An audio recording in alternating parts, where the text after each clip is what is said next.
ભારતના લોખંડી પુરુષ સરદાર વલ્લભભાઈ પટેલની 150મી જન્મજયંતિ નિમિત્તે ભારત સરકાર દ્વારા આયોજિત રાષ્ટ્રવ્યાપી અભિયાન સરદાર @150 યુનિટી માર્ચ અંતર્ગત આજે ડીસા ખાતે રાજ્યના વન અને પર્યાવરણ વાહન વ્યવહાર અને ક્લાઇમેટ ચેન્જના રાજ્યમંત્રી પ્રવીણભાઈ માળીના અધ્યક્ષસ્થાને ભવ્ય પદયાત્રાનું આયોજન કરવામાં આવ્યું હતું।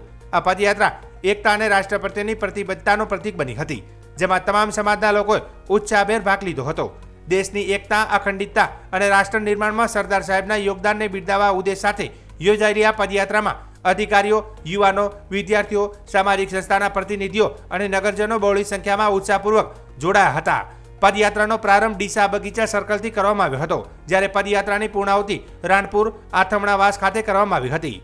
મંત્રી સાથે પદયાત્રીઓ એક ભારત, આત્મનિર્ભર ભારત અને રાષ્ટ્રીય એકતાના સૂત્રોચ્ચાર સાથે પદયાત્રા કરી હતી। આ પ્રસંગે મંત્રી અને મહાનુભાવોએ રાણપુર પ્રાથમિક શાળા ખાતે વૃક્ષારોપણ કરી ઉપસ્થિત સૌએ એકતાના શપથ લીધા હતા। સરદાર વલ્લભભાઈ પટેલની 150મી જન્મ જયંતિ નિમિત્તે યુનિટી માર્ચ ડીસા તાલુકાની અંદર યોજાયો।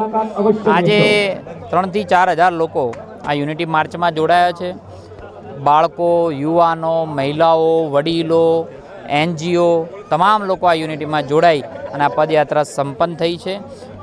ખૂબ ઉત્સાહ અને ઉમંગ સાથે સરદાર વલ્લભભાઈ પટેલને લોકોએ આવકાર્યા છે, તેમના ચરણોમાં પુષ્પાંજલિ કરી છે અને ખૂબ બધી જગ્યા ઉત્સાહભેર એમના વિવિધ NGO દ્વારા એમના સ્વાગત પણ કરવામાં આવે છે।